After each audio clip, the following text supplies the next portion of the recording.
Case File 01968. Northern California. December 1968. At least 5 victims. For coded ciphers. Never caught. This is the case of the Zodiac killer. Welcome to Shadow Files. On the night of December 20th, 1968, a young couple was parked in a lover's lane in Vallejo, California. They never came home. Their bodies were discovered the next morning. Both had been shot.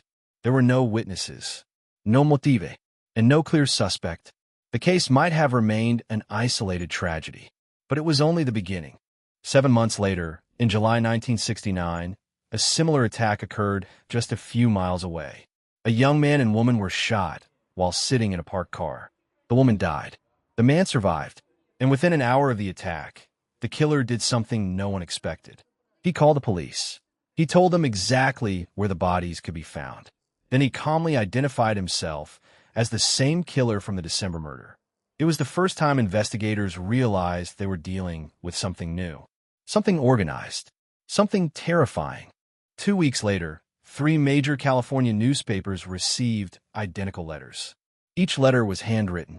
Each contained specific details of the crimes that only the real killer could have known.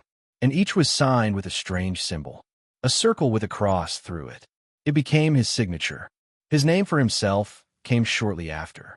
In the letters that followed, he introduced himself with a phrase that would haunt investigators for decades. "This is the Zodiac speaking." But the letters were not just letters. Each one contained something more disturbing. Coded ciphers, blocks of symbols that appeared to be meaningless. The Zodiac claimed that if the ciphers were solved, they would reveal his true identity. The first cipher, known as Z408, was solved within a week by a schoolteacher and his wife working from home. It contained a chilling message about killing being his sport, but did not reveal his name. 3 more ciphers followed, and the most famous of them, known as Z340, remained unsolved for over 50 years. On September 27, 1969, a young couple was picnicking near Lake Berryessa, north of San Francisco. It was a beautiful autumn afternoon. Then a man in a strange costume approached them. He wore a black hood with the Zodiac symbol sewn onto his chest. He carried a gun. He tied them up. He attacked them with a knife. The woman died from her injuries. The man survived and gave police the only detailed description ever obtained of the Zodiac killer. But by then, the killer was gone. Just 2 weeks later, on October 11th, the Zodiac struck for the last confirmed time. A taxi driver named Paul Stein was shot in San Francisco. The killer took a piece of his bloody shirt as a trophy, and this piece would later become one of the most important pieces of evidence in the case. The San Francisco Police Department launched one of the largest manhunts in California history. Thousands of tips came in. Dozens of possible suspects were investigated. The Zodiac continued writing letters for years, taunting the police, sometimes claiming responsibility for additional murders. He said his true victim count was much higher. He claimed to have killed as many as 37 people. Investigators could confirm only 5. For decades, investigators pursued every lead. Handwriting samples, fingerprints, DNA, behavioral profiles. But the Zodiac had been careful. He wore gloves. He varied his handwriting. He used different types of paper and pens. He was, in the words of one detective, methodical and calculating. Over the years, several men became prime suspects. Arthur Lee Allen was the most well-known. He lived in the area. He owned Zodiac brand watches. He fit the physical description, but there was never enough evidence to prove his guilt. He died in 1992 without ever being charged. For 51 years, one of the Zodiac ciphers remained a mystery. The cipher known as Z340 had defeated every cryptographer, every mathematician, every intelligence agency that had tried to crack it. Then in December 2020, a team of amateur codebreakers from around the world finally succeeded.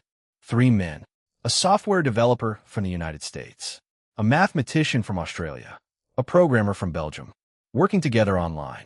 They solved what had defeated the FBI for over 5 decades. The decoded message was disturbing. The Zodiac wrote about his enjoyment of killing. He described what he believed would happen to his victims after death. He mocked the police for not catching him. But the message did not reveal his identity. It contained no name, no address, no confession. Today, more than 50 years after the first attack, the Zodiac case remains officially open. The FBI has not closed it. The San Francisco Police Department has not closed it. New leads still come in. New tips are still investigated. And new theories still emerge. In 2021, a group of independent investigators claimed to have identified the Zodiac. They named a man who died in 2018, but their conclusions have been disputed by law enforcement.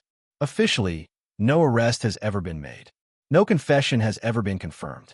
No identity has ever been proven. The letters stopped in 1974. The Zodiac, whoever he was, went silent. Some believe he died. Some believe he was arrested for other crimes and never connected to the case. Some believe he simply stopped killing and lived a quiet, ordinary life until the end. Whoever the Zodiac killer was, he accomplished something almost impossible. He committed his crimes in one of the most populated regions of America. He wrote to newspapers. He called the police. He gave interviews through his letters. And he was never identified. His symbol became infamous. His signature phrase became a cultural landmark.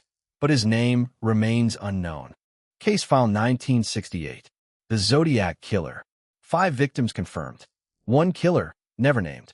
This file remains open. Because some cases don't end with answers. They end with a symbol. See you in the next file.